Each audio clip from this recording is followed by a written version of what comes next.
Congo Buzz Télévision, la chaîne de la Nouvelle République.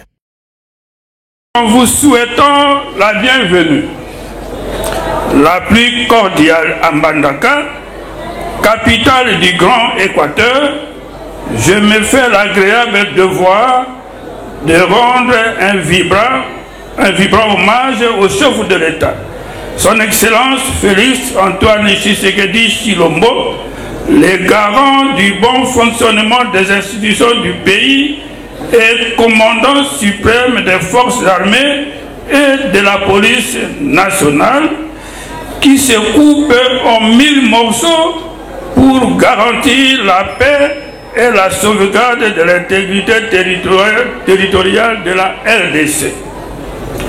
Je ne puis manquer de féliciter son Excellence Sombo Ayene Safi Mukuna Marie-Thérèse, ministre de l'Enseignement supérieur et universitaire, qui, soutenant les efforts du chef de l'État, a invité tous les établissements de l'ESU à témoigner de leur solidarité avec la population de l'Est, meurtrie par les affres de la guerre nous imposée injustement par le Rwanda et ses alliés. Je tiens à remercier également du fond de mon cœur le président du Conseil supérieur de l'audiovisuel et de la communication, Maître Christian Bossombe, qui a pris l'initiative combien louable de sensibiliser à travers cette conférence de débat les médias congolais qui jouent un rôle crucial dans la construction de la paix et de la cohésion nationale.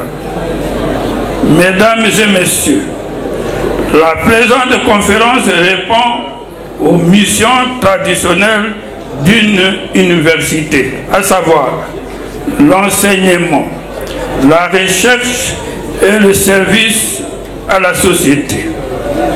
Je suis convaincu que les avis et recommandations qui sortiront de ce haut lieu du savoir qu'est l'université de Mbandaka pourront contribuer à la cohésion nationale et à la paix et par ricochet à l'amélioration de la situation sécuritaire de notre pays, la République démocratique du Congo. À ce titre, je vous demande d'être disposé à participer efficacement à cette conférence de débat en suivant attentivement les différents intervenants afin d'avoir un échange fructueux. Que vive la République démocratique du Congo.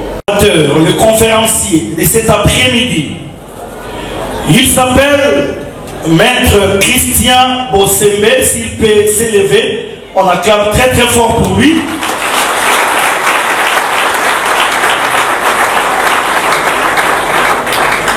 Il est le président du Conseil supérieur de l'audiovisuel et de la communication, c'est ça qu'on sigle.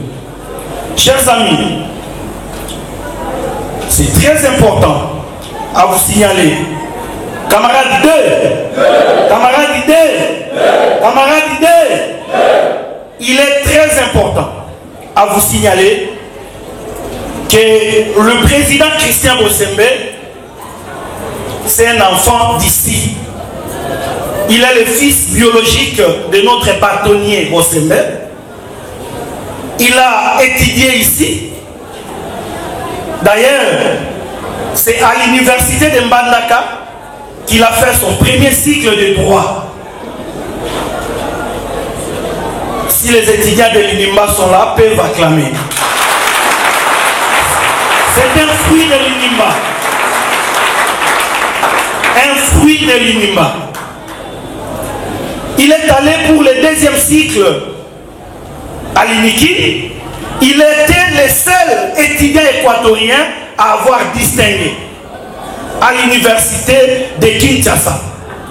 Est-ce qu'on peut acclamer très très fort pour lui?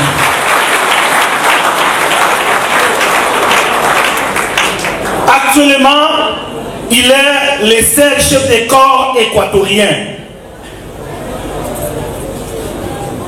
Il est le deuxième chef de corps équatorien après Kengo Adondo. Dans l'histoire de notre grand Équateur, c'est seulement Kengo Adondo qui était chef de corps. Et après Kengo, c'est lui. Mais il faut aussi signaler qu'il est le chef de corps le plus jeune de l'histoire de la République démocratique du Congo.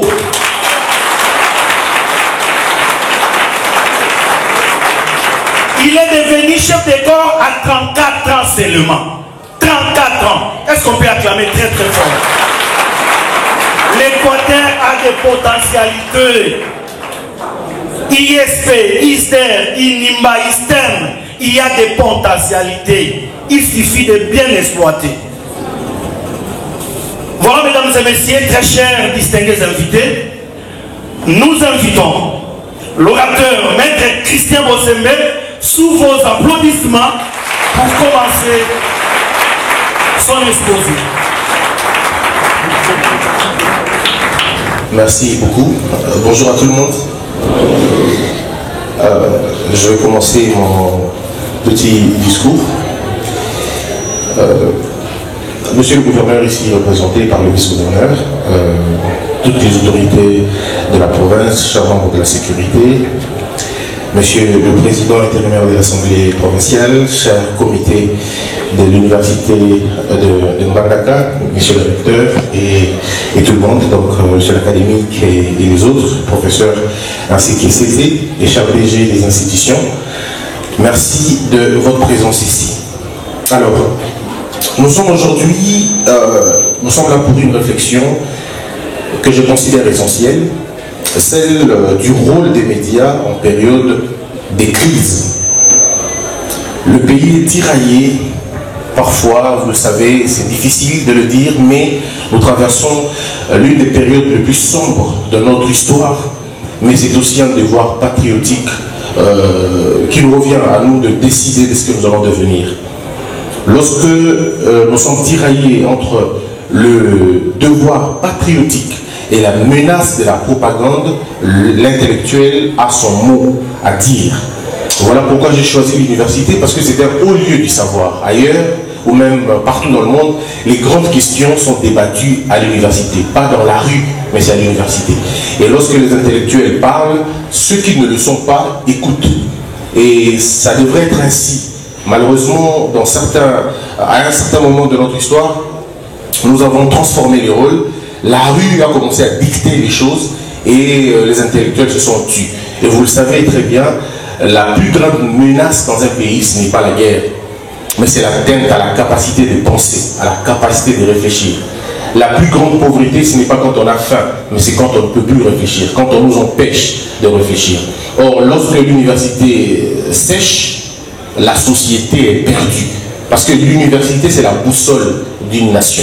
Et vous, en tant qu'étudiant, vous, en tant qu'intellectuel, vous avez un rôle. Le rôle que vous avez est spirituel. Le rôle que vous avez est métaphysique.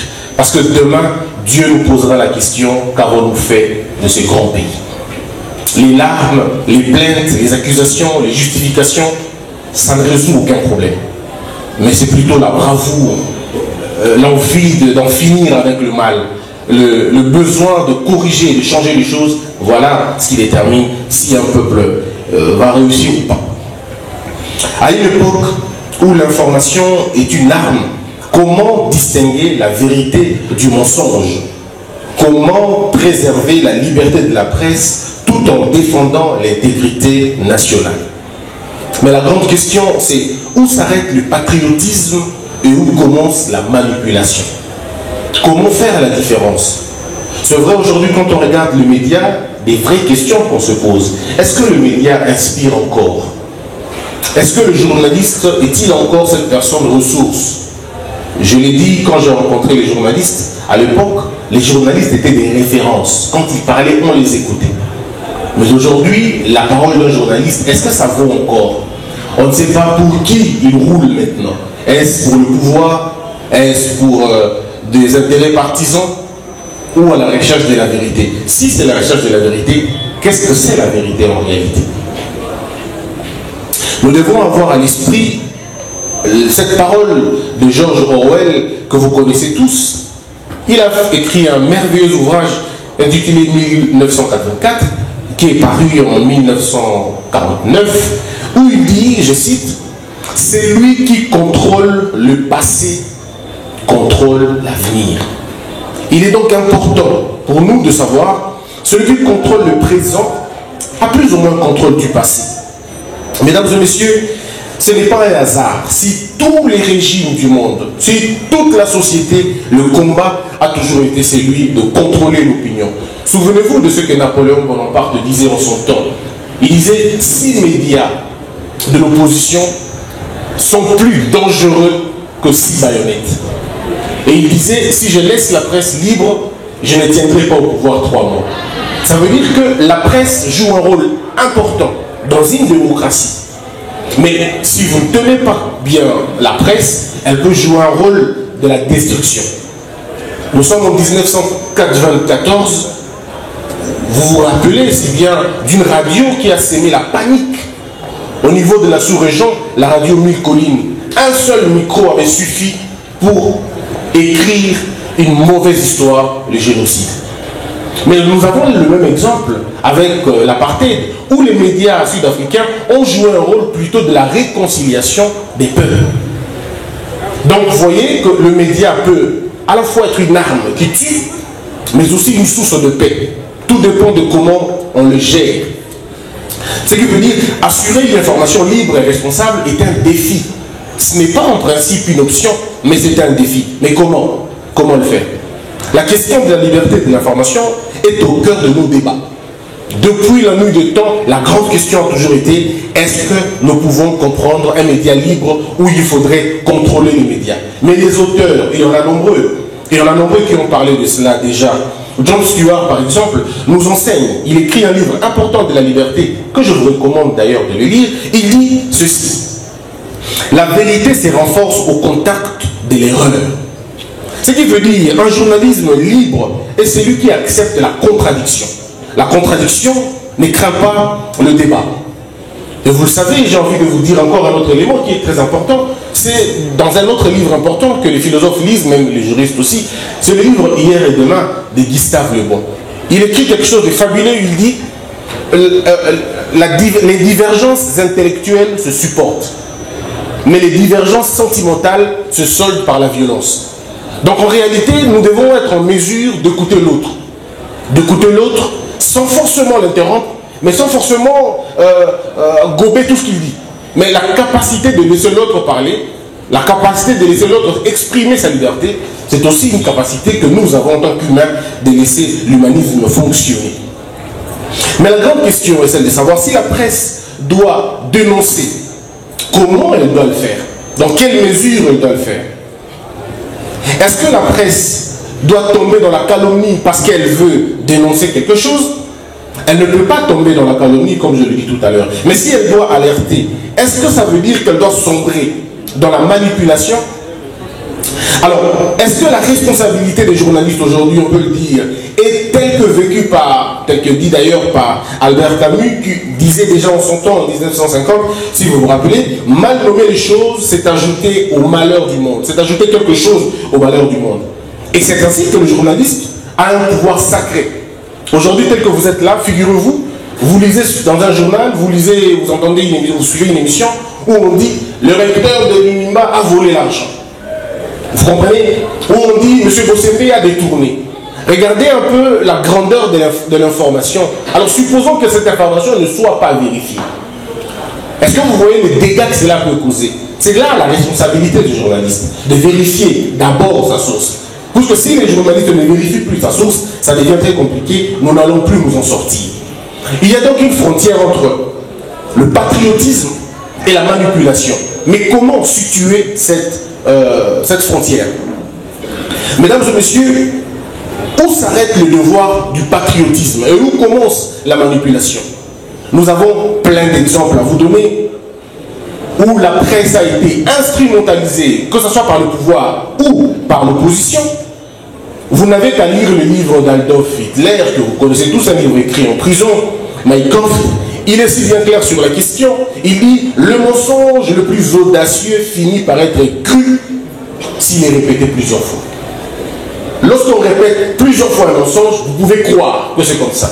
Moi, j'étais encore une fois à Kinshasa. J'apprenais ici qu'à l'Équateur, il n'y avait rien. Il n'y a pas de route, il n'y a pas d'électricité, il n'y a pas d'eau. C'est vraiment un village, et ainsi de suite. Pourtant, je suis le fruit de l'Équateur. Et j'entends les gens dire. Et à un moment donné, vous entendez tellement la même chose que vous risquez de croire. Je suis allé postuler dans un média à l'époque, quand je suis allé à Kinshasa. Le média m'a dit, le directeur de ces médias m'a dit que je montais, qu'à Mbandaka, il n'y avait pas de radio, qu'il n'y avait pas de radio. Qu'il n'y avait pas de radio, pas de télé, et ainsi de suite. Il m'a refusé. Il a dit que j'ai menti. Je lui ai dit, mais je n'ai pas menti. Je viens de Mbandaka. J'ai été journaliste. Il dit, non, mais chez vous, il n'y a pas de radio, il n'y a pas de télé, vous avez menti. Donc, dans sa conception, nous sommes dans une forêt où, lorsque nous avons faim, il suffit d'aller juste derrière, il y a certainement un singe qui nous attend, et puis juste à côté, il y a un bananier, et nous mangeons, et puis c'est tout. Et ça, c'est la conception des gens. Jusqu'aujourd'hui, il y en a qui pensent encore à cela. Pourquoi? Parce qu'il y a eu tellement de mensonges sur la question que ce mensonge devient la vérité. Mais en réalité, le mensonge ne deviendra pas la vérité. Ce n'est pas parce qu'un tronc d'arbre est resté longtemps dans un fleuve que ça deviendra le crocodile. Ça restera un tronc d'arbre. Mais la capacité que nous avons, notre responsabilité alors, c'est laquelle? Notre responsabilité, en tant que garant de l'information, c'est de vérifier. C'est de dire aux journalistes, ne sortez pas de la ligne, ne sortez pas du cadre, restez dans votre cadre. Et c'est ainsi que parfois les gens pensent que je suis un dictateur. Non, je ne suis pas un dictateur. J'ai été forgé dans l'ordre et dans la discipline. Et j'ai été forgé où? Ici à Mbandaka. Je n'ai donc aucun complexe, que ce soit à l'étranger ou ailleurs, j'ai dit la même chose. Je n'ai pas besoin de falsifier mon CV pour dire que je viens d'ailleurs. Je suis de Mbandaka, je suis Mbandaka. Ce que Mbandaka est, je le suis. Ce que Mbandaka pense, je le pense aussi. Et si le monde était à refaire, je reviendrai encore ici, 1 million de fois, sans aucun complexe. Et je crois que vous, en tant qu'étudiant, vous devrez être fiers de Mbandaka. Parce qu'en réalité, ce n'est pas Mbandaka qui vous détruit. Et ce n'est pas non plus Mbandaka qui vous anobira. Ça sera votre décision de faire de Mbandaka ce que vous voulez que Mbandaka devienne. Donc, au lieu d'attaquer Mbandaka, Mbandaka n'a pas d'eau, Mbandaka n'a pas d'électricité, vous devez vous poser la question, qu'est-ce que vous avez fait pour Mbandaka? Et ce n'est pas moi qui le dis, c'est John Kennedy qui le dit. Le problème, ce n'est pas une ville qui fera pour vous quelque chose, c'est vous qui allez faire de l'Inumba quelque chose, ou de Mbandaka quelque chose. Et dans chaque action que nous faisons, posons-nous toujours des bonnes questions. Que dire de ce média en cette période sociopolitique, cette période difficile? Et vous le savez, dans les périodes de crise, la presse peut être une arme de paix ou une machine de guerre. Et si vous regardez, vous lisez des livres de l'art de la guerre, un vieux livre qu'on utilise dans tous les domaines de la vie aujourd'hui, que ce soit dans le marketing ou dans le droit ou ailleurs, Sun Tzu est clair sur la question. Il dit, l'ultime victoire est de conquérir sans combattre. En réalité, la presse devrait convaincre sans forcément faire de bruit, sans utiliser les autres éléments qui n'ont rien à voir avec la presse. Vous n'avez qu'à suivre les médias aujourd'hui pour vous en rendre compte. Quand on parle politique, on invite, les journalistes parfois s'invitent dans les lits des gens. Ils s'invitent dans la vie privée des gens. Il n'y a plus de limites quand on est journaliste, on pense qu'on est hors la loi. Le journaliste n'est pas un hors-la-loi. Le journaliste est un homme ordinaire. Seulement, il s'est consacré, il a donné une mission, il a une mission extraordinaire. Et nous devons donc veiller à ce que ce journaliste ne devienne pas un hors-la-loi, mais que ce journaliste reste dans le cadre formel de son travail. Et c'est important. C'est pour cela qu'il faut veiller. Il faut combattre l'intoxication. Il faut combattre la manipulation de l'opinion publique. Il faut combattre les fake news. Il faut combattre la désinformation, la malinformation. Il faut combattre la polarisation idéologique qui sévit généralement tous les jours ici, qui menace même l'équilibre national. Il y a longtemps, en 1955, quelqu'un s'est donné, il s'appelle Michel Foucault, il le disait d'ailleurs si bien, nous devons donc veiller à ne pas devenir les instruments. Parce que derrière une vidéo, derrière un tweet, se cache une volonté. Et lorsque vous relayez cette volonté-là, ça devient un problème. À Kinshasa, nous avons pris une mesure, nous, au niveau du CESAC, d'interdire toute diffusion des émissions sur les opérations militaires. Ce n'est pas dans l'idée de restreindre les libertés, non. Mais c'est simplement l'idée de conserver la paix et la tranquillité que nous avons. Aujourd'hui, je l'ai dit aux journalistes, lorsque un journaliste veut parler de l'agriculture, il invite un agriculteur sans problème. L'agriculteur vient et pose des questions. Lorsqu'on veut inviter un plombier, disons on veut parler de tuyauterie et tout le reste, on appelle un plombier. Quand on veut parler de l'académie, on appelle les recteurs, on appelle les scientifiques. Mais ce qui est étonnant, quand on veut parler de l'armée, des opérations militaires, on appelle les phytothérapeutes, de Guado, de maçons, qui viennent discuter sur des questions difficiles comme cela. Et nous avons dit non, ça ne peut pas se passer comme ça. Il faut donc arrêter. Et en ce moment-là, les journalistes crient à la dictature. Mais ce n'est pas de la dictature.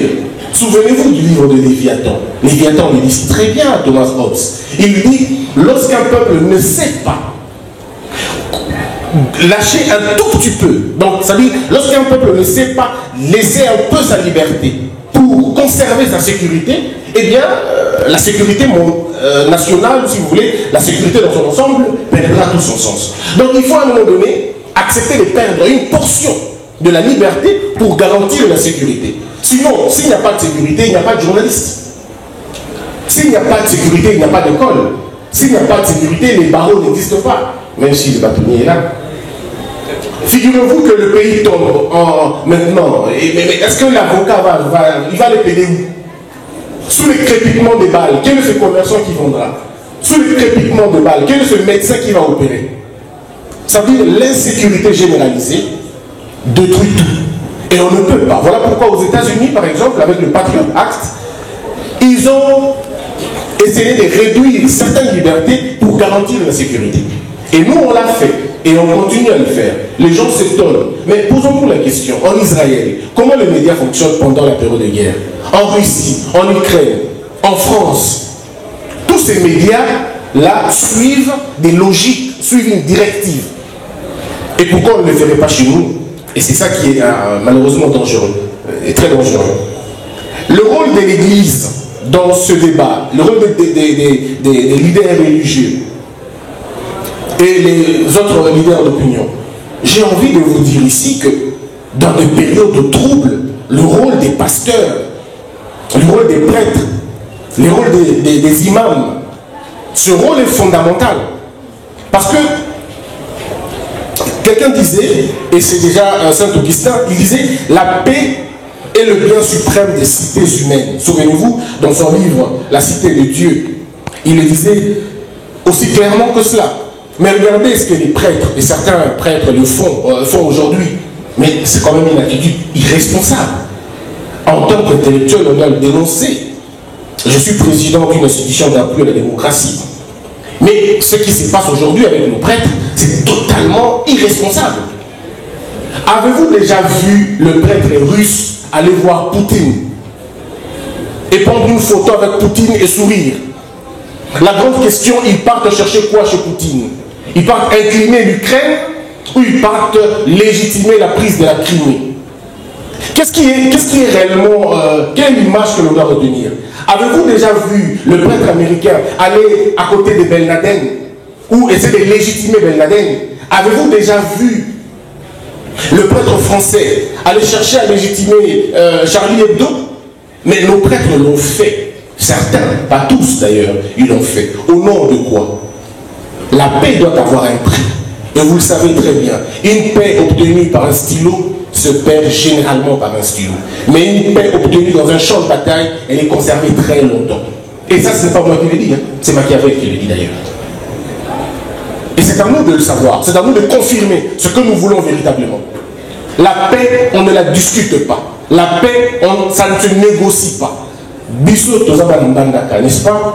Entre nous, tant que tu as 12 heures de moninga oya bonio obimi lonjo okoye baki owana atandele na kosakana na ete mais soko boyokani bon to bunda te mokolo ezali okubundaka mais soki bosi boyokisani déjà bosi bomisani ba échange bomipesani biloko na bien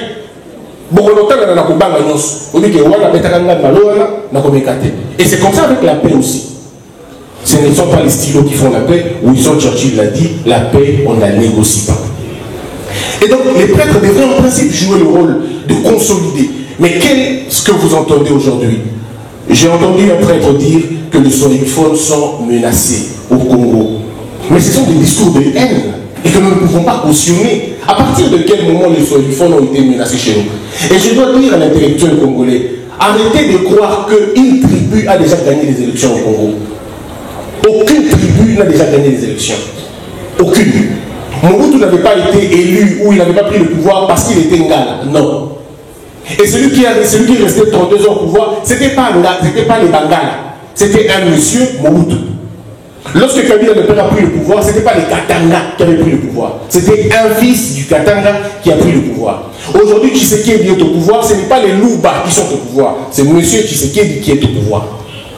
Alors, si vous continuez dans la logique d'associer les gens à leurs tribus, dans leurs ethnies, ça veut dire que vous cautionnez le tribalisme et vous nous détruisez. Et nous ne pouvons pas être une nation lorsque la fanfare, lorsque le cri et la sonnerie, le bruit du tribalisme continue à crier. Nous devons nous regarder comme des Congolais et non comme appartenant à une tribu ou à une autre tribu. Un Moussoïli ici à l'Équateur est chez lui. Vous n'allez pas dire qu'il n'est pas chez lui, il est chez lui. Un Mungala qui se trouve à Goma, il est chez lui. La preuve, monsieur le bâtonnier était commandant de la ville à Goma, parce que je suis né là-bas. C'était chez lui aussi. C'est comme ça que naît le sentiment patriotique. Mais tant qu'on se regarde encore dans le nom, et ça détruit. Nous ne nous regardons pas comme frères, on se regarde comme des étrangers.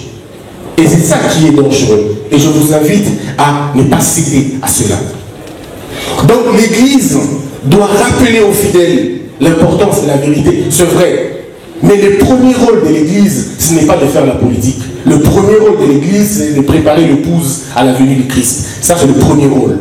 Ce n'est pas de faire la politique. Sinon, nous avons donné beaucoup de pouvoir à l'Église. Beaucoup de pouvoir à l'Église au Congo. Beaucoup de pouvoir. Je ne vais pas être étonné demain si l'Église demande un quota dans l'armée. Ça ne va pas m'étonner si demain l'Église commence à dire dans la police, il faut qu'on mette autant de généraux. Et ça va être très dangereux. Nous ne sommes pas le seul pays à avoir des églises catholiques. Tous les pays ont des églises catholiques. Mais pourquoi l'église catholique ne se comporte pas comme ça ailleurs qu'ici? L'ordre et la discipline, c'est ça la clé d'un État. Il y a aussi la responsabilité de l'opposition. Et je vais terminer par là. La responsabilité de l'opposition dans une période de crise. Dans ma tournée, je me suis dit qu'il fallait qu'on sensibilise les gens, surtout les acteurs politiques, que j'ai rencontrés plusieurs fois pendant que je suis au CESAC. J'ai rencontré plusieurs opposants. Mais le problème avec l'homme congolais, il faut qu'on le dise à l'université. L'homme congolais est apte à obéir à la loi que si c'est lui qui dicte la loi. S'il ne dicte plus la loi, ce n'est pas lui. Donc la loi devient pour un problème. Jusqu'à ce que vous avez un ancien président qui n'a pas pu, qui n'a pas géré le pays convenablement, qui n'a pas sécurisé le pays, qui a déstructuré, désarticulé le pays. Aujourd'hui, il se présente comme un bouclier du M23. Jusqu'au point de légitimer le M23 en disant que c'est un mouvement de Congolais. Depuis quand le M23 est un mouvement de Congolais? C'est parce qu'on a mis un Congolais, un pantin congolais qu'on a présenté pour congoliser le mouvement que ça devient un mouvement congolais. Et qui le dit, c'était l'ancien président. Chers étudiants, peut-être vous ne voyez pas la gravité de fait. La gravité, c'est ceci. Vous avez un Bill Clinton qui légitime le 11 septembre 2001. Vous avez ici un Sarkozy qui légitime un peu la prise de Charlie Hebdo et le reste. Vous avez ici un président, un ancien président russe qui comprend un peu ce que l'Ukraine fait. Ou vous avez la dame qui a dirigé l'Ukraine qui aujourd'hui essaie de comprendre les velléités de Poutine. C'est ce qui se passe dans notre pays. Et si nous n'arrivons pas à comprendre que c'est extrêmement dangereux, alors on n'a rien compris. Un ancien président est régi par ce qu'on appelle la loi des anciens chefs de l'État. Et l'article 5 nous lie nous tous, y compris moi qui suis chef de corps. Ça nous lie. Ça veut dire qu'une fois que je quitte mon pouvoir, je n'ai plus le droit de me prononcer sur des choses qui divisent la nation. Et M. Kabila a rompu cet acte-là. Il a rompu en parlant et en prenant position contre l'État qu'il a dirigé pendant 18 ans. J'ai envie de poser des questions. Quel est l'aspect, le secteur que M. Kabila a laissé convenablement dans notre pays? Il a désaxé l'armée, complètement désemparée. Mobutu a laissé, il semble, selon les statistiques, à peu près 20 groupes armés, dont 6 ou 7 étaient plus ou moins actifs. À l'époque de Kabila le père, on parle d'une vingtaine ou une trentaine, à la limite une cinquantaine. Mais Joseph Kabila est parti, il a laissé 120 groupes armés. 120. Et c'est lui qui revient aujourd'hui donner des leçons de sécurité, de protection, on ne comprend plus rien. Et le rôle de l'opposition, ce n'est pas ça. Le rôle de l'opposition, c'est de protéger, de proposer, de contredire. Voilà pourquoi nous, au CESAC, à Kinshasa, lorsque vous êtes contre le régime, on ne vous attaque pas. Lorsque vous dites qu'il y a malgouvernance, on ne vous attaque pas. Lorsque vous dites qu'il y a corruption, on ne vous attaque pas. Mais c'est quand vous commencez à prendre position, vous commencez à relayer les propos de l'ennemi, en ce moment-là, nous vous fermons. Goma est tombé, il n'a rien dit. Bukavu, il n'a rien dit. Aujourd'hui, je vous parle, 7000 morts enregistrés. Monsieur Kabila, silence radio.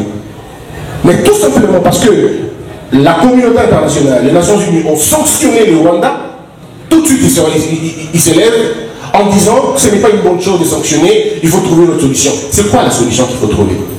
Et quelle est la solution des 7000 personnes qui sont décédées? Comment le prêtre, certains prêtres, trouvent anormal des propos qui considèrent des génocides, disons d'insultants, de méchants, d'haineux, mais la machette qui tue les gens à l'Est, le prêtre ne le dénonce pas. Et c'est quoi la logique? Et je terminerai en disant, il parle de la tyrannie. Par exemple, il dit, Tshisekedi est un tyran. Mais je ne comprends pas, là c'est la mort qui se moque quand même du cadavre. Comment un tyran, vous avez rendu des hommes ici apatrides, M. Katumbi était un apatride, vous le savez, il a fui, il n'a pas pu se présenter aux élections. Mais c'est le dictateur que vous considérez le dictateur qui lui a rendu son passeport et qui l'a demandé de revenir au pays. M. Franck Diop a été arrêté, torturé ici, on l'a libéré. Et bien d'autres opposants qui étaient arrêtés et tout ça, on les a libérés. À partir de quel moment un démocrate arrête les gens et les tyrans les libèrent? C'est ça le contraste. Et dans le média, ces genres de discours ne peuvent pas passer. Voilà pourquoi nous vous invitons, cher peuple, à la résistance.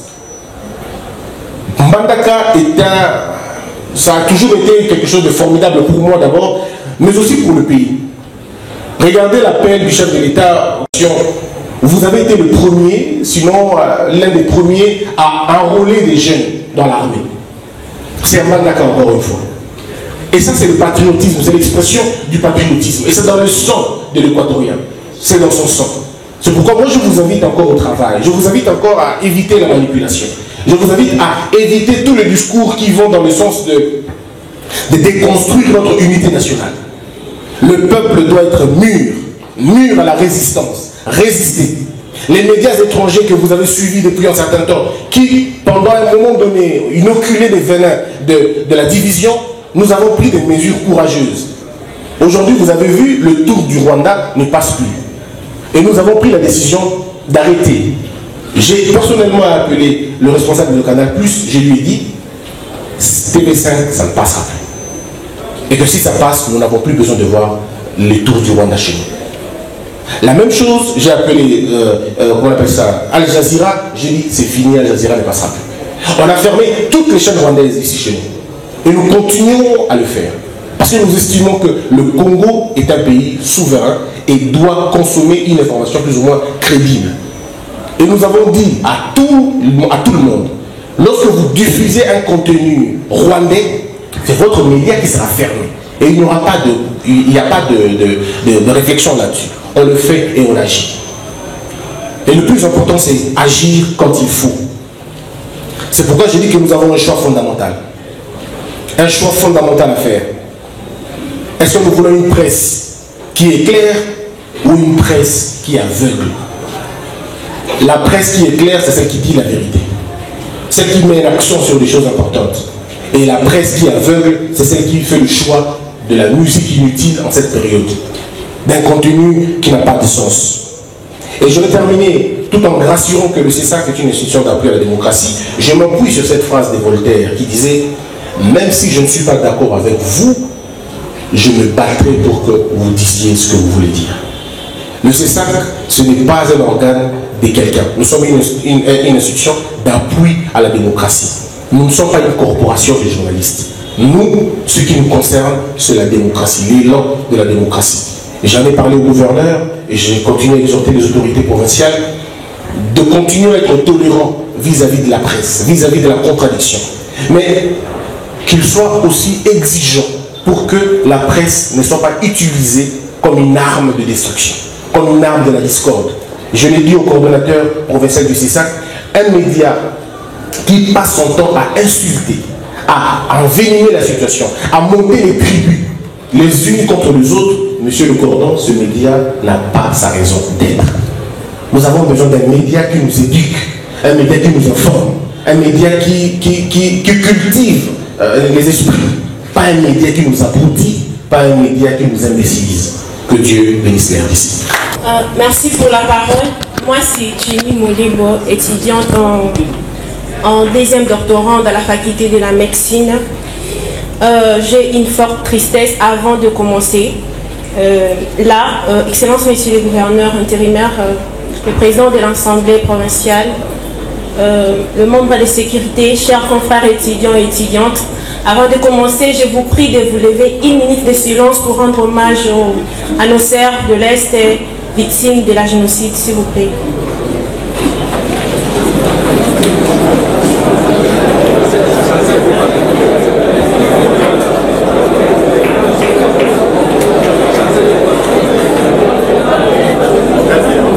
Merci, merci.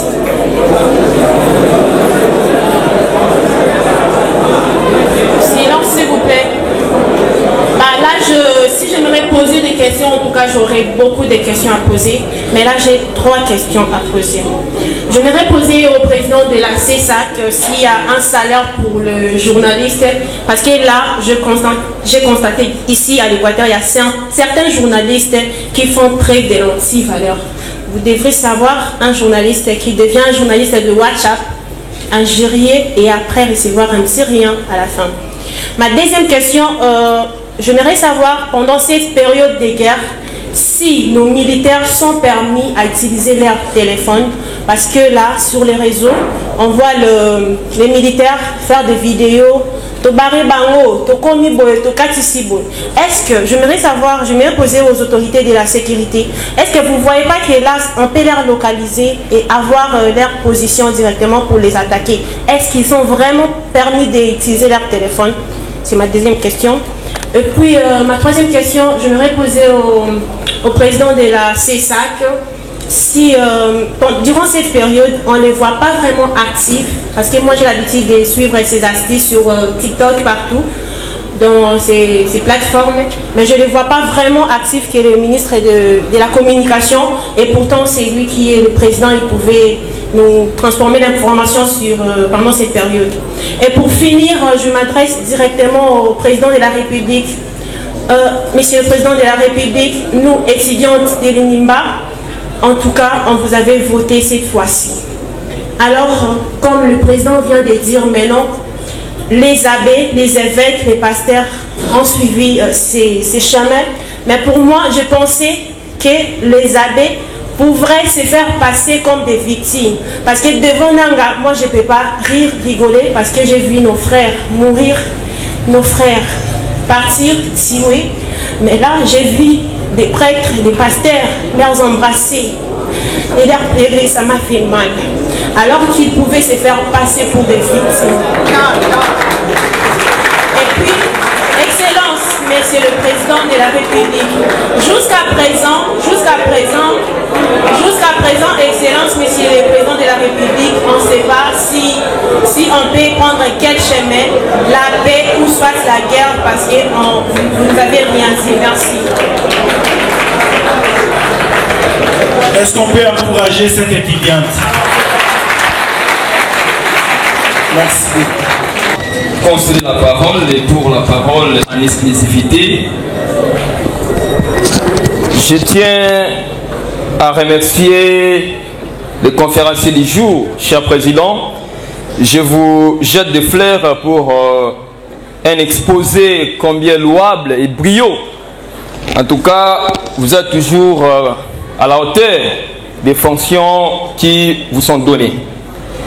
Monsieur le Président et chers conférenciers, d'abord je voulais commencer par des petites remarques. La première remarque, c'est par rapport au temps, qui n'est, ou soit à l'air, qui n'est pas respecté, par rapport aux affiches que nous avions reçues.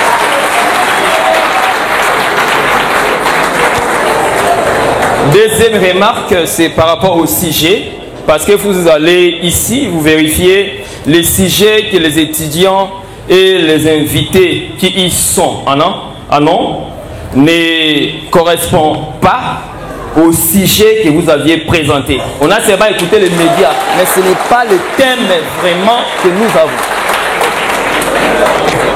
Monsieur le Président, cher conférencier, avec beaucoup de respect que je vous dois, vous avez été beaucoup plus occidental. Vous n'êtes pas vraiment africain, je dirais congolais. Vous avez cité beaucoup d'auteurs occidentaux, mais aucun auteur congolais ou soit africain. Je ne sais pas, êtes-vous occidental? Je ne sais pas. Ou congolais? Ça me fait du mal au cœur. Alors que nous avons beaucoup de scientifiques, nous avons les DG qui sont là, qui ont écrit des livres. Il a fallu citer même leur nom. Ah, monsieur le conférencier, ça m'a fait vraiment du mal. J'ai failli pleurer là-bas. Vous êtes trop occidental. J'ai une question. Peut-être ça peut être deux. La première question, parce que vous parlez des médias. Suivez-moi la question, monsieur le Président. Quelles sont les données chiffrées et statistico-mathématiques que vous aviez dit pour dire que les médias font face à une pression? Les données chiffrées, parce qu'on doit avoir les données chiffrées et statistico-mathématiques. Vous nous démontrez ici. Ça, c'est la première question. La deuxième question, c'est en termes de pistes et de solutions. Vous avez été trop pastoral. Moi, j'aimerais que vous soyez à la hauteur, comme toujours, de nous donner des pistes et des solutions par rapport à la question du jour. Vous n'avez donné aucune piste de solution. Comme scientifique, il faudrait aussi proposer. Après avoir parlé, on propose. Et Monsieur le Président, il a fallu remercier l'Église catholique. Je ne suis pas catholique, permettez, mais j'aime cette Église pour sa modération. Elle joue un rôle qui va de soi, mais il a fallu toujours donner ou soit remercier cette Église pour le rôle de paix qu'elle joue. Parce que bien que dans des missions, je ne vais pas ici tomber dans le langage politique, mais dans le cadre de la paix, cette Église joue ses rôles. Elle ne veut pas qu'il y ait des sang de Congolais. Voilà pourquoi elle joue ses rôles de paix. Monsieur le Président, j'aimerais citer en disant cet adage. Comment peut-on diriger si un homme n'a pas réussi sa propre vie? Si le charisme n'est pas accompagné de la volonté d'aboutir, et si les idées ne sont que de pires théories? En somme, Monsieur le Président et chers conférenciers, qu'est-ce que vous avez apporté de manière pratique? Parce que nous sommes fatigués des discours. Pour nous qui sommes jeunes, réunis pour honorer votre invitation. Je vous remercie. Je suis Moïse Bozanjo Manouka, jeune leader scientifique éveillé. On acclame pour lui.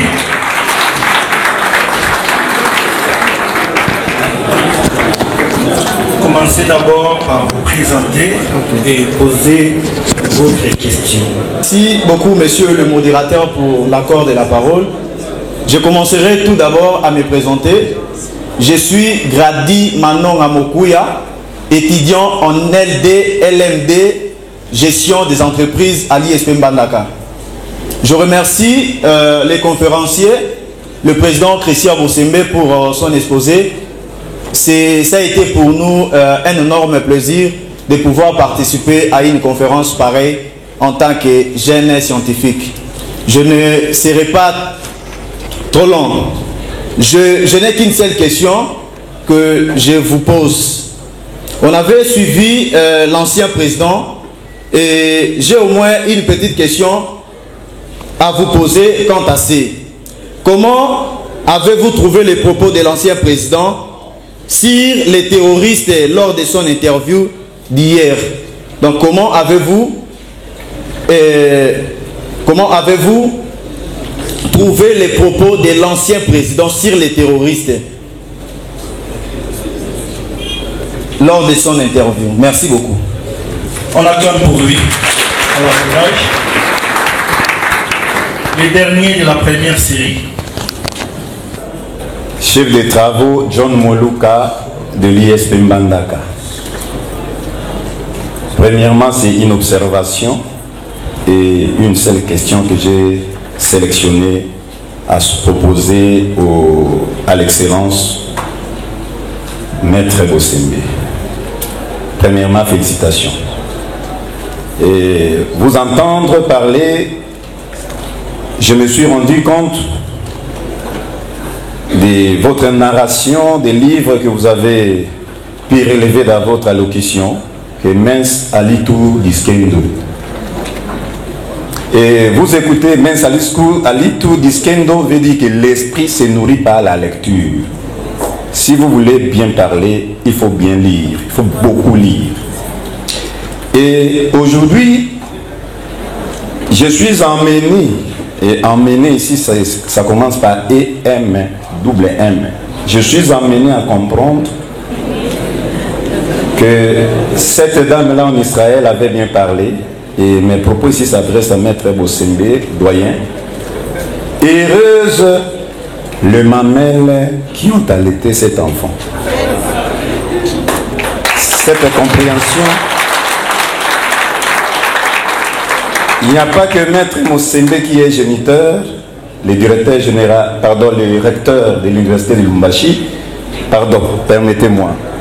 Je suis venu aussi de Lubumbashi. Le recteur, je vous l'ai dit, le recteur de l'université de Mbandaka doit aussi tirer profit de cette allocution. Heureuse les mamelles qui ont allaité cet enfant, parce qu'il a commencé son parcours estudiantin ici à l'UNIMBA. Donc l'UNIMBA aussi est capable de donner de bons fruits dans le monde. UNIMBA, université. Université vient du grec cosmos. Cosmos, c'est le monde. Donc quelqu'un qui vient de l'université, c'est-à-dire vient du monde. Il a des connaissances partout. Et je vais terminer cette observation pour dire Ilum oportet crescere. Il faut que lui aussi grandisse. Pourquoi je l'ai dit? C'est mon ancien élève. Je l'ai enseigné à l'EDAP.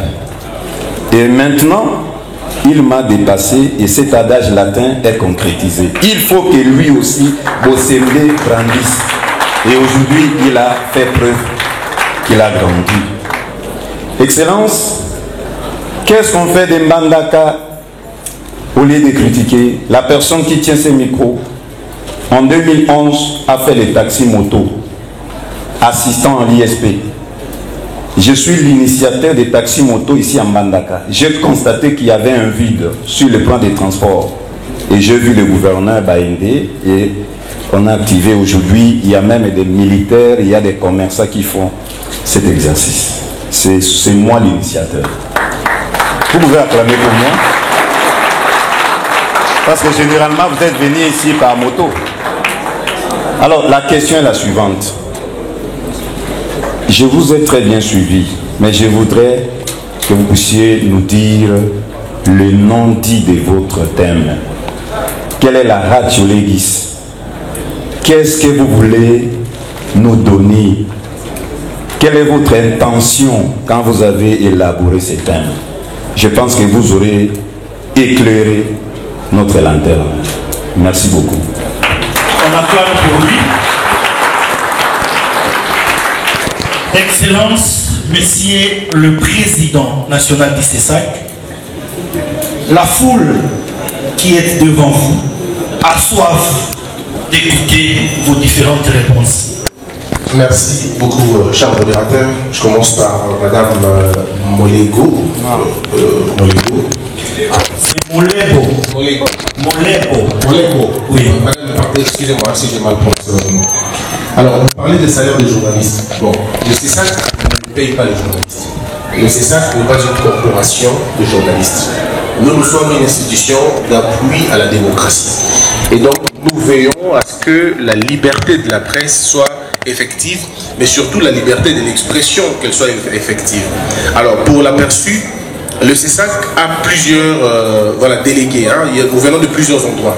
Il y en a qui viennent de l'Assemblée nationale, il y en a qui viennent du Sénat, il y en a qui viennent du barreau, il y en a d'autres qui viennent de la magistrature, il y en a qui viennent de la corporation de journalistes, l'UNPC, il y en a qui viennent des patrons des médias, il y en a qui viennent aussi de la presse écrite. Et puis, le chef de l'État a un seul délégué.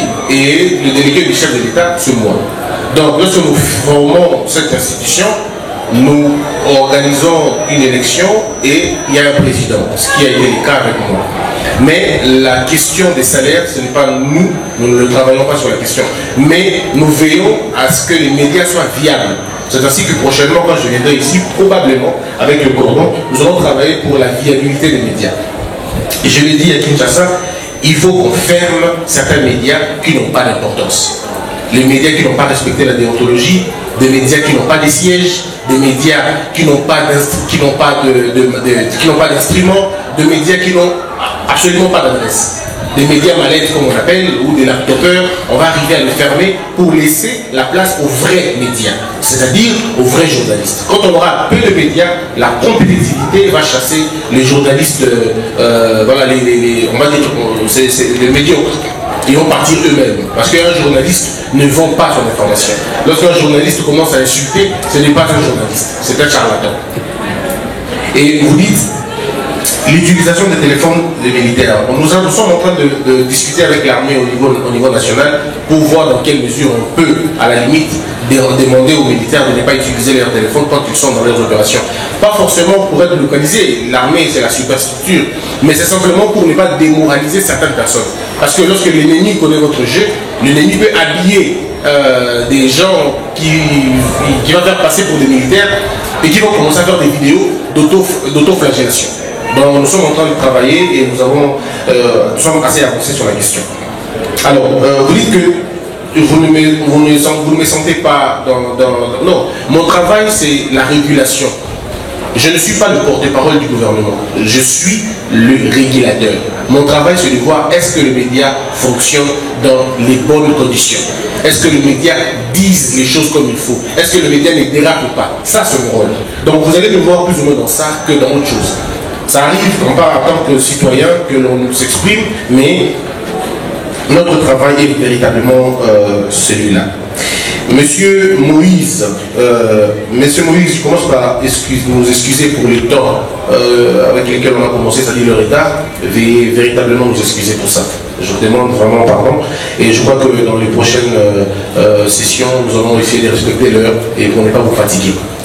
Je crois que merci beaucoup, merci de nous excuser. Alors, vous parlez les thèmes, nous n'avons pas respecté les thèmes. Non, mais si vous lisez, vous allez vous rendre compte que nous avons parlé de la manipulation, nous avons parlé de ce que le média doit comprendre, nous avons dit comment on doit concevoir une information, on a parlé des risques lorsqu'une information est mal donnée, et ça nous l'avons fait. Et alors, il ne faudrait pas confondre le sujet et un thème, c'est deux choses totalement différentes. Les thèmes, quand on l'a, ça peut être un court thème, mais quand on développe, on peut aller un peu dans plusieurs éléments. Donc c'est important de le comprendre. Alors vous dites que je suis occidental. Je ne peux pas être occidental, mon nom c'est Bosembe Mokanto. Je suis le fils de Philippe Bosembe Issek Kalaban Ganakema Kanagé. Je ne peux je ne peux pas être occidental, mais je sélectionne mes auteurs en fonction de la thématique. Vous avez parlé du DG de l'ISP, un grand cerveau. Mais si les DG n'a pas écrit sur la presse, comment voulez-vous que je les cite? Je ne peux citer que ceux qui ont écrit sur la presse. Et c'est ça que donc, ne vous en faites pas pour ça. Je suis autant conservateur que vous n'avez aucune idée. J'ai appris la bomotologie et on enseigne la bomotologie. Je fais l'anthropologie, c'est-à-dire la science de nos ancêtres, de notre nous intérieur. Et je suis celui qui combat, bien évidemment, toute cette histoire que vous parlez là. Donc, je ne suis pas un occidental, je suis fier d'être congolais, fier d'être équatorien, fier d'être le fils de mon père. Alors, vous parlez des données, les données statistico-mathématiques. Écoutez, les chiffres, on peut faire dire aux chiffres ce que l'on veut. Et les chiffres disent ce que nous voulons que les chiffres disent. Le problème, c'est que nous avons fait un constat. Et ce constat-là a été répertorié, a été documenté. Ce n'est pas en termes d'un média, 2 médias ou 10 médias. Non, c'est une tendance générale. Et la tendance générale, c'est cette tendance de la manipulation, carrément. Et nous avons fait un travail de titan depuis les 2 ans que je suis à la tête de cette institution. Et vous avez demandé de savoir ce que nous avons déjà fait. Mais nous avons fait des choses, je l'ai cité ici, je vous ai dit combien nous avons rationalisé la presse aujourd'hui, les médias aujourd'hui. Allez-y à Kinshasa, faites un tour. Le journaliste, avant de dire un truc, avant de commencer l'émission, il sait déjà que non, sur la salle c'est même au cannabis. Donc le problème, ce n'est pas d'instaurer la peur, non. Le problème, c'est d'instaurer la responsabilité. Aujourd'hui, quand vous êtes à Kinshasa, vous allez voir que les médias sont plus ou moins responsables. Regardez le traitement de RFI, par exemple. RFI, et à un moment donné, RFI parlait des villes stratégiques, des coins stratégiques, et ainsi de suite. Lorsque je les ai invités dans mon bureau, j'ai dit à la DG que vous n'avez pas qualité de définir qui est une ville, qui n'est pas une ville. Nos villes, nos territoires sont constitutionnels et légalement reconnus. Donc vous n'allez pas appeler la commune de Mbandaka la ville de Mbandaka. Vous n'allez pas appeler la commune de Wangata ville de Mbandaka. Et ça, quand vous le faites à dessein. Et vous allez voir qu'ils ont changé leur manière de faire les choses. Nous avons apporté une paix relative, nous avons apporté un ordre dans ces secteurs-là. Et c'est un élément assez important, c'est ce qu'on avait besoin de ça. Nous sommes en 2023, quand il y a eu l'élection à Kinshasa. Il y aurait eu plein de sons. Si la suite, c'est ça qui ne s'était pas arrivé. Tout le média allait se mettre à publier les résultats, et ainsi de suite. Mais tout simplement parce qu'on a pris des mesures courageuses, aujourd'hui vous avez la paix que vous avez là. Et aujourd'hui, partout, quand vous faites le tour de la RDC, vous allez voir que sous notre mandat, les gouverneurs qui, dans le temps, fermaient des médias comme ils voulaient, aujourd'hui les gouverneurs ne le font plus. Ils ne le font plus comme ils le faisaient quand on n'était pas encore au pouvoir. Maintenant nous sommes arrivés, nous avons rationalisé ces choses, puisque nous avons mis un cadre permanent de discussion avec les gouverneurs qui vivent au quotidien les réalités locales. Donc, nous avons fait un travail que nous estimons être un travail assez important. Les pistes des solutions, il n'y a qu'un seul mot, c'est la résistance. Résister. Et j'ai donné des pistes des solutions, j'ai dit qu'il faut une responsabilité. Et j'ai donné une piste de solution, j'ai dit que le CESAC provincial, chaque CESAC au niveau provincial doit travailler dans le sens de, non seulement de sensibiliser, mais de sanctionner quand il le faut. J'ai parlé des services de sécurité, j'ai parlé du vice-gouverneur, j'ai parlé de tout le monde. J'ai dit, c'est à vous d'avoir la responsabilité. Savoir laisser les gens parler librement, s'exprimer, mais aussi savoir contrôler pour que cette liberté ne devienne pas une sorte d'anarchie. Donc je crois qu'on a donné des pistes de solutions et je crois aussi que vous en avez besoin. Mon discours est là, hein. On peut toujours les imprimer pour vous donner. Et c'est gratuit d'ailleurs de toute façon. Alors, M. Draghi me pose une question de propos de l'ancien président. Je crois que je me suis prononcé sur la question. Ce sont des propos irresponsables, malheureusement, qu'un ancien président de la République ne devrait pas dire. Un ancien président de la République, c'est une colonne de paix. C'est un arbre de paix. En principe, il devrait nous aider le pays à retrouver sa dimension nationale et non d'aider le pays à se déconstruire. Mais je voudrais seulement vous dire une chose. Lorsque le chef de l'État disait que M. Kabila était le parrain de Nanga, les gens pensaient qu'il était en train de blaguer. Et il n'a pas fallu longtemps. Lui-même s'est dévoilé être le véritable parrain de ces gens-là. Et c'est quand même dangereux parce que lorsque vous avez un ancien président qui soutient les terroristes, et vous avez à côté un ancien chef de corps qui lui aussi devient rebelle ou terroriste, c'est quand même compliqué. Monsieur Nanga est chef de corps, il est comme moi. il a géré une institution d'appui à la démocratie qui est la CENI, comme moi je gère aujourd'hui le CESAC. Alors dites-moi, comment vous allez vous sentir si demain, vous apprenez que moi aussi, je vais à l'est de la République, je deviens un rebelle, alors que j'ai géré une institution d'appui à la démocratie. Mais c'est une question de moralité tout simplement, il y a des choses qu'on ne fait pas. Non pas parce qu'on a besoin d'abstenir, ce n'est pas parce qu'on a pris ton carré minier, ce n'est pas parce qu'on a pris ta maison que tu deviendras demain je crois un rebelle. Je pense qu'à un moment donné, nous devons comprendre que le Congo nous appartient tous.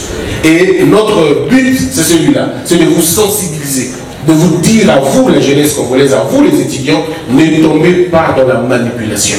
Ne tombez pas dans cette... voilà, dans cette manipulation-là. Et résister, c'est-à-dire, lorsque vous avez un tweet, lorsque vous avez un message qui n'est pas bien, ne le relayez pas. Soyez responsables pour que le mal s'arrête avec vous. Monsieur Moïse a parlé des prêtres qui font un travail important. Personne n'a contredit le travail des prêtres. Personne n'a contredit le travail des prêtres. Personne n'a dit que le prêtre faisait un mauvais travail. Et j'ai dit encore, j'ai nuancé, j'ai dit certains prêtres, pas tous. Le bon prêtre, il y en a. Ceux qui font un bon travail, il y en a. Ceux qui prient en silence, il y en a. Donc, il ne faut pas que l'on mélange les choses. C'est avec plaisir que je vous suis. C'est vraiment un grand plaisir parce que c'est vrai, vous m'avez enseigné. Et je suis très fier de dire, mais est-ce que je vous dépasse? Je ne crois pas. Je pense que j'ai toujours... je ne vous dépasserai pas. Il n'y a pas que vous qui m'avez enseigné. C'était, pardon, le professeur. C'est ce que je dis. Le professeur, c'est un sacrilège. Le professeur. Il m'a aussi enseigné. Donc c'est un honneur. Il y a aussi un autre enseignant qui m'a enseigné le latin, qui est là. Donc c'est une fierté pour moi. Et dans mon esprit, je ne vous dépasserai jamais. Vous êtes là où vous êtes, je suis là où je suis. Et c'est votre bénédiction, j'irai accorder à vous. Donc voilà, donc la race, si vous voulez, l'idée principale, c'est de vous demander au peuple congolais de résister. Nous devons nommer les choses.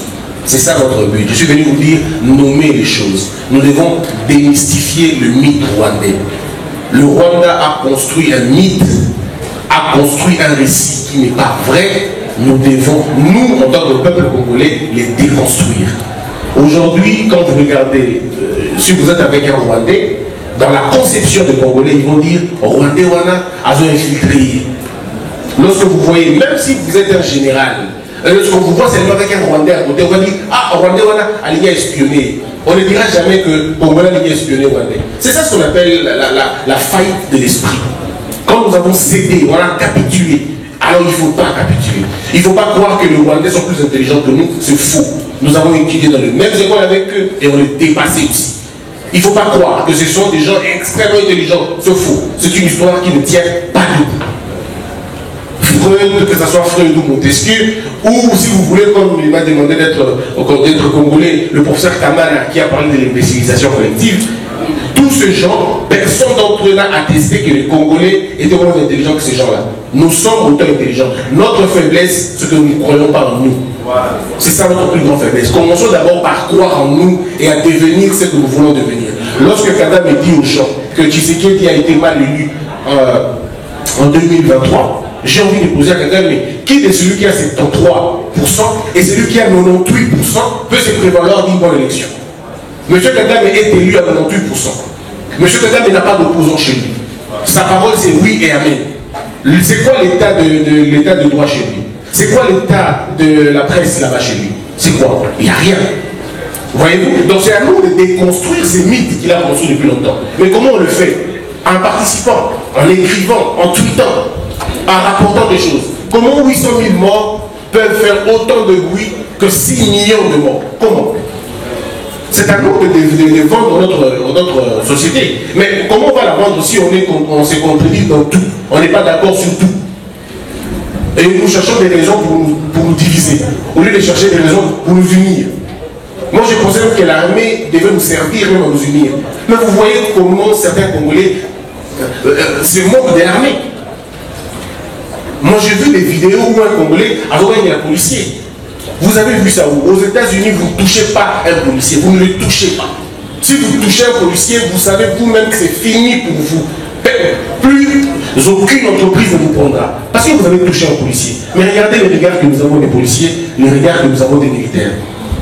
Qui est ce militaire? Le militaire, c'est celui qui pouvait devenir architecte. Il a dit non.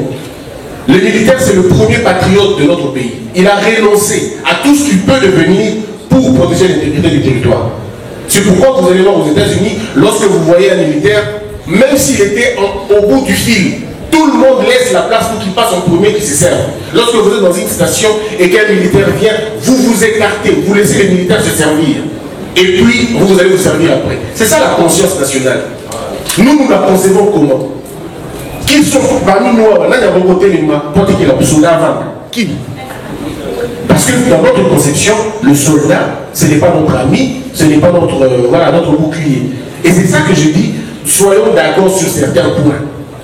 L'armée, nous devons protéger l'armée. Nous devons, à ce moment ici, soutenir l'armée. Voilà. Monsieur le Président du CESAC, nous avons suivi avec intérêt et à l'entrée de votre intervention, vous nous avez dit, vous avez commencé par un adage en disant que la plus grande pauvreté, ce n'est pas l'absence de richesse matérielle qu'on sort, mais c'est lorsque la personne est en incapacité de réfléchir. Et lorsque la ville de Goma était tombée entre les mains des rebelles, nous avons suivi, nous recevons des informations à travers les médias sociaux et voire d'autres canaux de communication, et vous êtes passé sur Top Congo pour dire et intimider, je ne sais pas si le terme n'est pas approprié, que tout média qui prononcerait que Goma est tombé, le matin ou soit quelques heures après, vous allez fermer ces médias.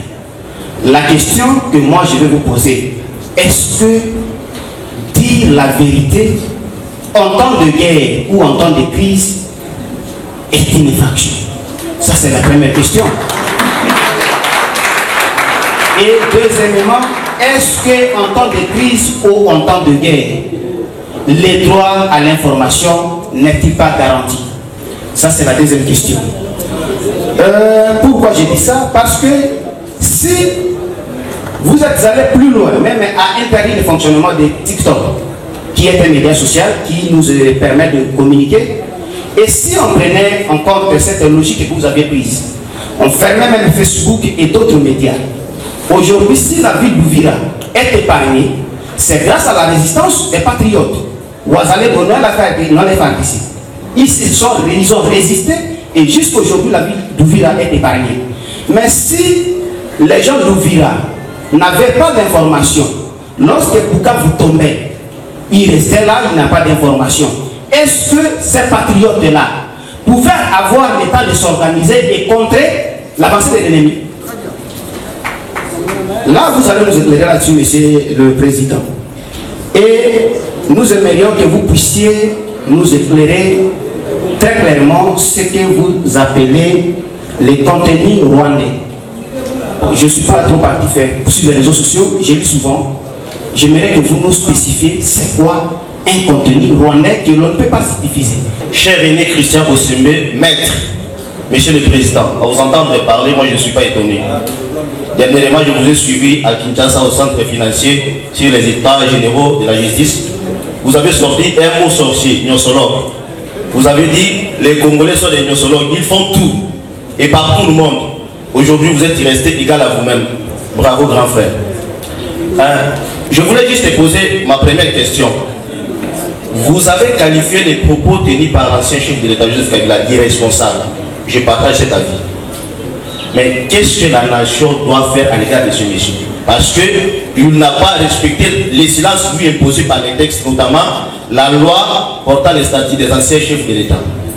La deuxième question. Vous êtes avocat, maître Christian. Vous êtes aussi journaliste. Vous êtes président. Autrefois, je suivais les émissions animées par les journalistes de Christian Bossembe. C'était des analyses objectives, des critiques. Mais depuis que vous êtes président, zéro critique sur le pouvoir en place. Vous avez peur de perdre votre job.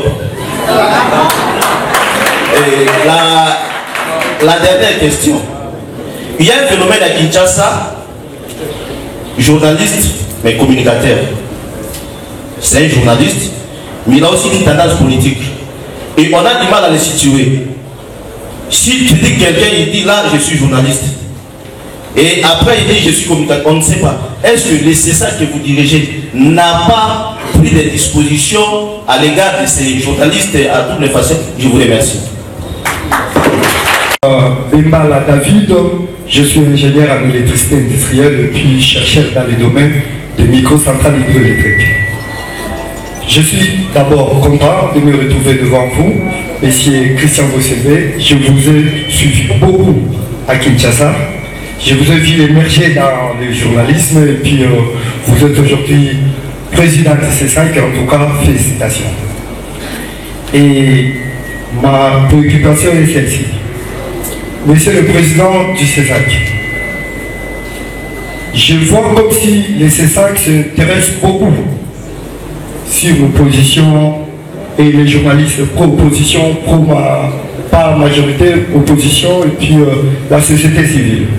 Parce que nous avons vu, même les officiels, propager de mauvaises informations, des fake news, en l'occurrence le vice-ministre de la Justice, lors de l'évasion à Makala et Kinshasa. Il a donné des informations qui vraisemblablement étaient fausses et puis corrigées par le ministre de l'Intérieur. Là, il n'y a pas eu même une interpellation pour des mesures pédagogiques. Il n'y a pas eu d'interpellation. Nous avons remarqué quand même, il y a eu des interpellations de l'artiste musicien qui est de la société civile, à l'occurrence Kofi Olomide, et puis il y a eu encore l'artiste Zixel, ainsi que Félix Oazekwa et Marcelo, le pasteur Marcelo. Et maintenant, nous nous demandons exactement quelles sont les limites de CESAC. C'est comme si CESAC ferme les yeux concernant la majorité. Nous avons vu le secrétaire général de l'IDPS, le président Adi Sotil, avec des propos discriminants, les Équatoriens, non, les Katangais et les Kassaïens. Voilà. Je suis étudiant à la faculté de droit, ici à l'université de Mbandaka, et en même temps je suis responsable de la commission diocésaine du CCPO au niveau de la diocèse de Mbandaka-Bikoro. Je ne pouvais pas faire passer cette conférence sans prendre la parole face à certains propos que vous avez tenus à l'égard des catholiques. Étant catholique et prêtre par surcroît. Voilà, merci beaucoup. D'abord, je tiens à vous remercier pour cette conférence. Je voudrais aussi certainement, il s'agit d'une conférence débat, accepter qu'il y ait aussi un autre son de cloche par rapport à cela. Vous avez fustigé la démarche entreprise par l'Église catholique et les CC dans le cadre du pacte social pour la paix en RDC, laquelle démarche a été, je pourrais dire, validée par le président de la République, parce qu'ils sont partis voir le président de la République et ils ont communiqué avec eux. Nous avons vu les images à la sortie de cette rencontre, et il y a eu même une déclaration. Ça, c'est incontestable par rapport à ça.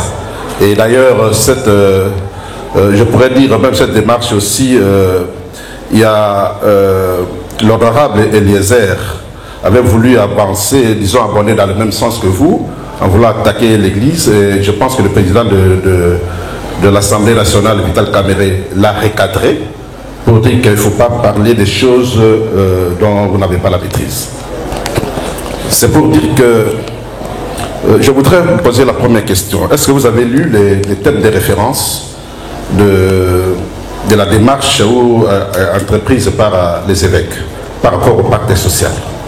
Si vous avez lu les thèmes de référence, je pense que vous ne pouviez pas fustiger le comportement de certains ecclésiastiques, à l'occurrence ici l'Église catholique et les CC, quand ils ont pris des photos avec M. Nanga et peut-être avec M. Kakabe. Pourquoi quand je dis ça? Parce que nous, en philosophie, et je suis philosophe, hein, en philosophie, nous parlons du contexte. Il faut situer chaque chose dans son contexte. S'il n'y avait pas le contexte de pacte social pour la paix, je pense que vous n'allez pas voir cette photo. Et alors, quand on sort du contexte, eh bien, on donne une autre connotation à la démarche entreprise par telle ou telle personne. Et le contexte précis, c'est le contexte du pacte social pour la paix. Ce qui vous gêne, je voudrais savoir si ce qui vous gêne, c'est la photo, parce que vous avez cité Poutine, mais moi j'ai vu aussi une photo qui circulait, la première ministre a donné la main à Kagame lors d'une rencontre internationale. Est-ce que cette photo aussi peut vous choquer? Si ça ne vous choque pas, pourquoi l'autre photo vous choque?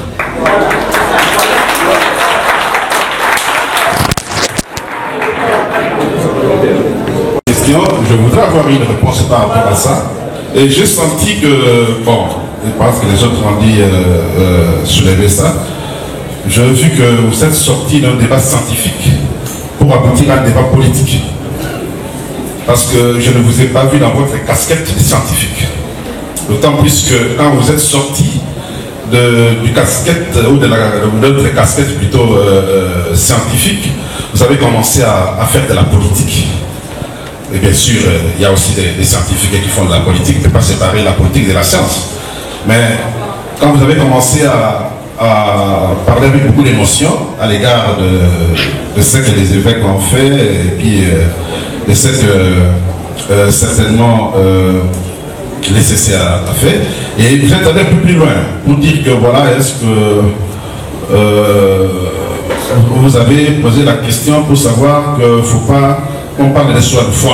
On a attaqué quelque part, on a parlé il y a un ecclésiastique certain. Au début, vous avez parlé de l'église catholique. Je suis très content parce que après vous avez corrigé, vous n'avez pas appelé l'église catholique, vous avez parlé de certains prêtres. Alors il faut distinguer les prêtres de l'église catholique. L'église catholique, ce n'est pas seulement le prêtre. L'église catholique, il y a aussi des laïcs qui sont là. Donc il y a une différence très importante.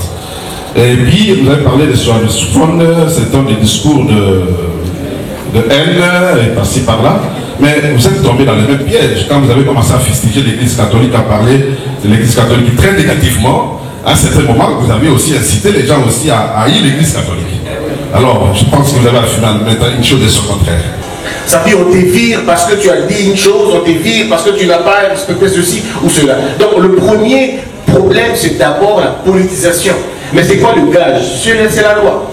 C'est ainsi que nous sommes en train de nous battre pour dépolitiser sensiblement le média. Pour que le média n'appartienne plus de façon directe aux politiciens. Voilà pourquoi nous avons exigé que le directeur de programme, que le directeur de publication soit des professionnels, des journalistes de carrière. Pour essayer un peu d'atténuer le choc. Mais sinon, ce n'est pas une tâche facile, c'est très difficile. Parmi les défis les plus importants que nous rencontrons, c'est cette histoire de TikTok, cette histoire de Facebook, la numérisation aujourd'hui. C'est un élément important parce que c'est un véhicule de la manipulation, des fake news, de la désinformation.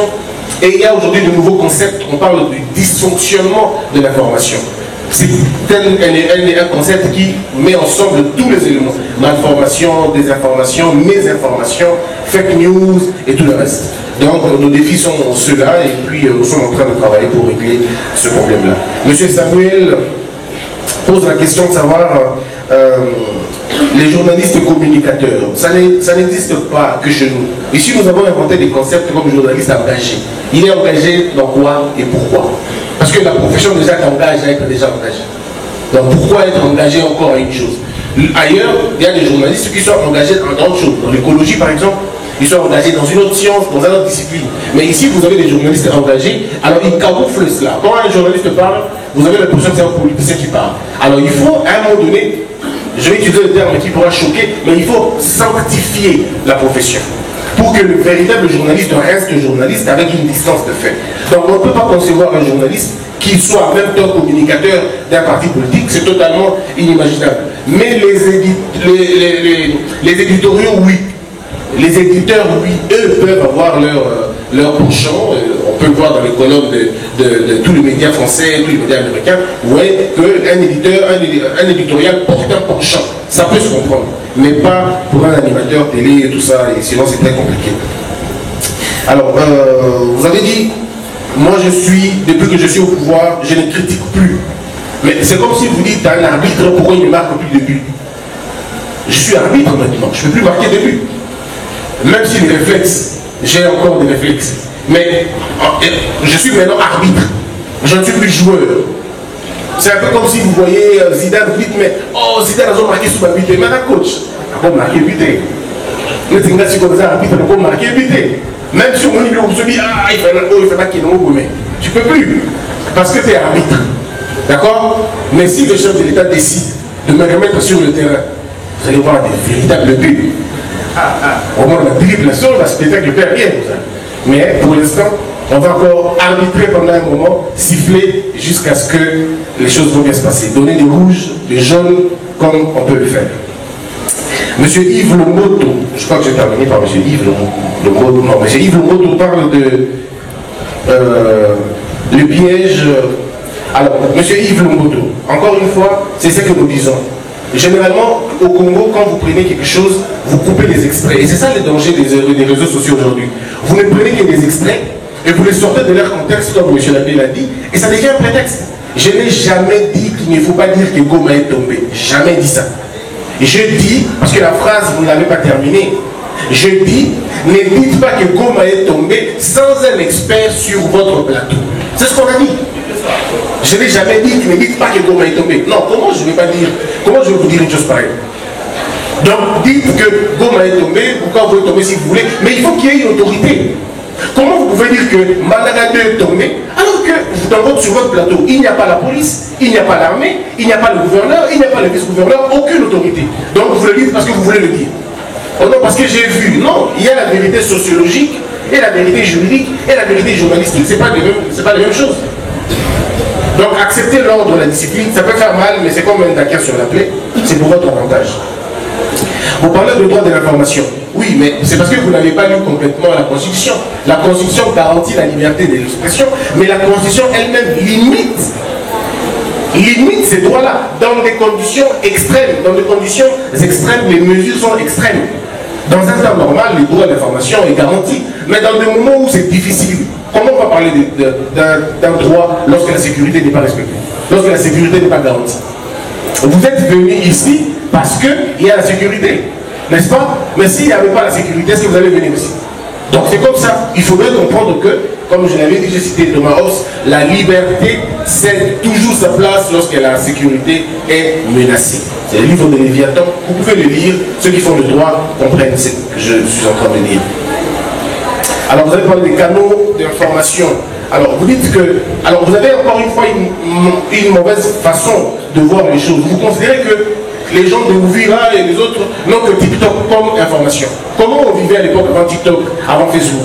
Comment les gens avaient des informations?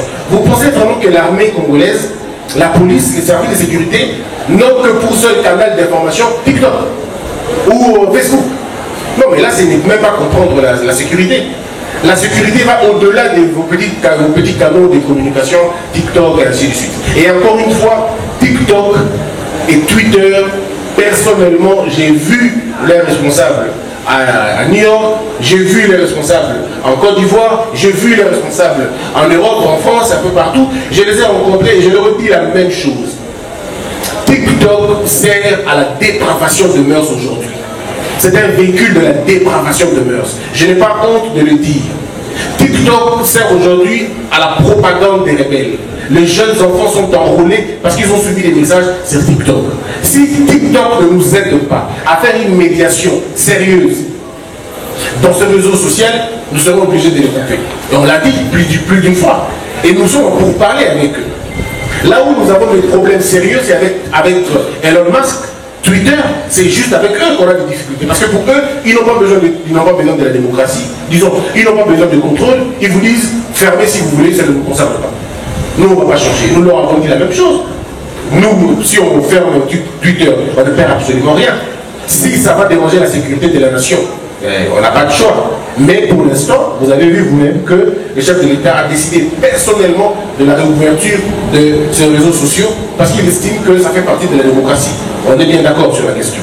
Donc, mais vous devez le comprendre. Le contenu rwandais, parce que vous en parlez, M. Yves, le contenu rwandais, c'est toutes sortes d'encouragement, si vous voulez, tout message qui concerne le Rwanda, qui va dans la déification du Rwanda, nous n'en voulons pas chez nous.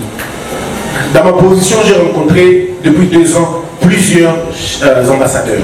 Et quand ils viennent dans mon bureau parfois pour discuter sur des questions de liberté ou sur des questions autre chose, avant c'était, on a suivi que les FARDC tuent les civils. Vous l'avez suivi où? Dans une chaîne rwandaise. Je dis, bon, mais comment ça? Donc les chaînes rwandaises étaient des chaînes qui n'étaient là que pour distraire les ambassadeurs. Et nous avons pris la mesure, et la mesure était difficile. Et moi je crois l'avoir dit au chef de l'État. Et je l'ai annoncé après. Nous avons pris la mesure, et j'ai dit au président de la République après, Monsieur le Président, nous avons fermé les chaînes rwandaises, et ainsi de suite. Il m'a dit, Monsieur Bosembe, faites votre travail et n'ayez peur de rien. Du moment où vous êtes dans la loi, agissez. Et on agit. La même chose. Avec TV5, nous leur avons dit, ne faites pas passer les émissions rwandaises chez nous. Si vous le faites, on va fermer votre média. Et heureusement, eux-mêmes ont compris, ils l'ont fait. Donc ça va dans cette logique-là.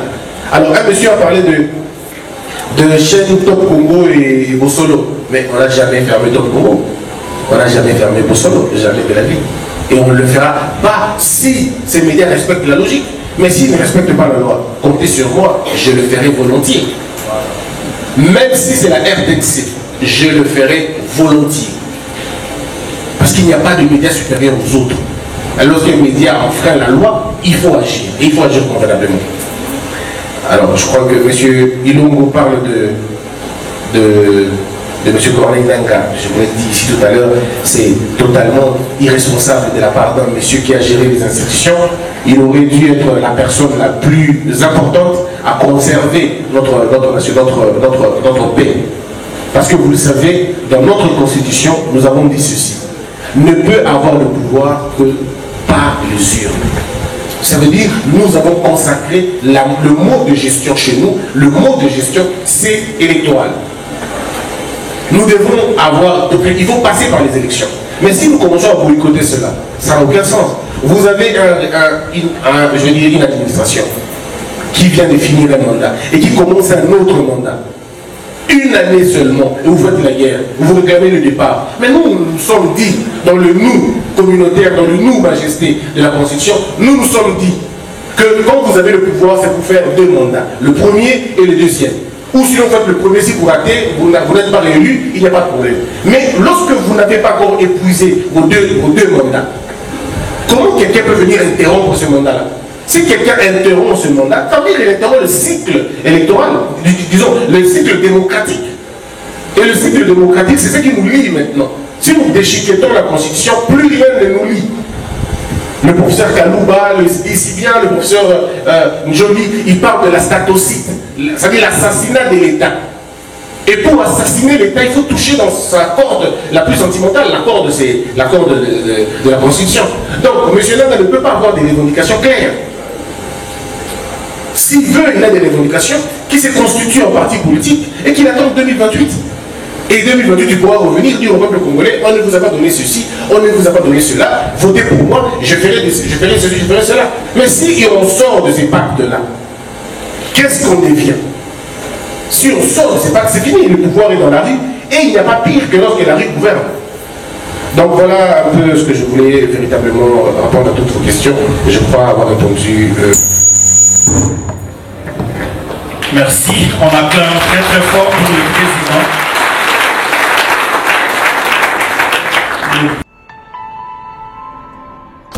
Congo Buzz Télévision, la référence de l'élite.